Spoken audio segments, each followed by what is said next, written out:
नमस्कार दोस्तों, आज की इस रोचक कहानी में जानेंगे कि कैसे एक बुढ़िया माई को कृष्ण कांधा देने आए।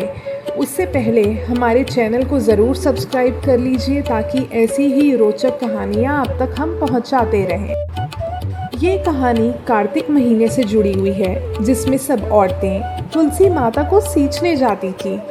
सब औरतें तो तुलसी माता को सींच कर आती थी, परंतु एक बुढ़िया आती और कहती थी, हे तुलसी माता, सत की दाता, मैं तेरी बिरवा सींचती हूँ। मुझे बहू दे, पीले रंग की धोती दे, मीठा मीठा ग्रास दे, बैकुंठ में वास दे, चटक की चाल दे, अच्छी मौत दे, चंदन की काठ दे, अच्छा राज दे, दाल भात खाने को दे और 11 के दिन कृष्ण का कांधा दे।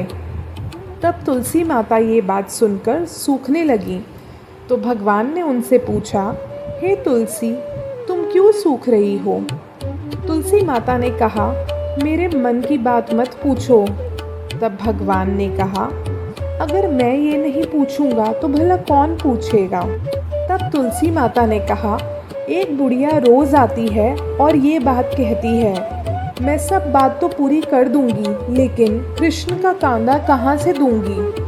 तो कृष्ण भगवान बोले, जब वह मरेगी तो मैं अपने आप कांधा दे आऊँगा, तुम बुढ़िया माई से कह देना।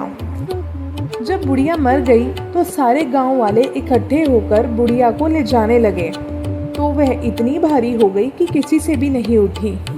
तब सबने कहा कि ये तो इतनी पूजा पाठ करती थी, पाप नष्ट होने की माला फेरती थी, फिर भी भारी हो गई। बूढ़े ब्राह्मण के भेष में भगवान आए और सबसे पूछा, ये कैसी भीड़ है?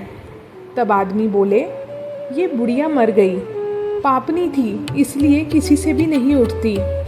तो भगवान ने कहा, मेरे को एक बात कान में कहने दो तो उठ जाएगी।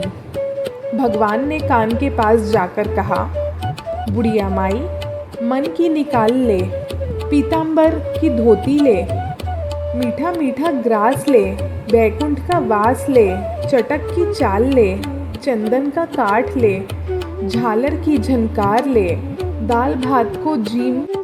यह बात सुनकर बुढ़िया माई हल्की हो गई और भगवान कृष्ण अपने कांधे पर उसको ले गए।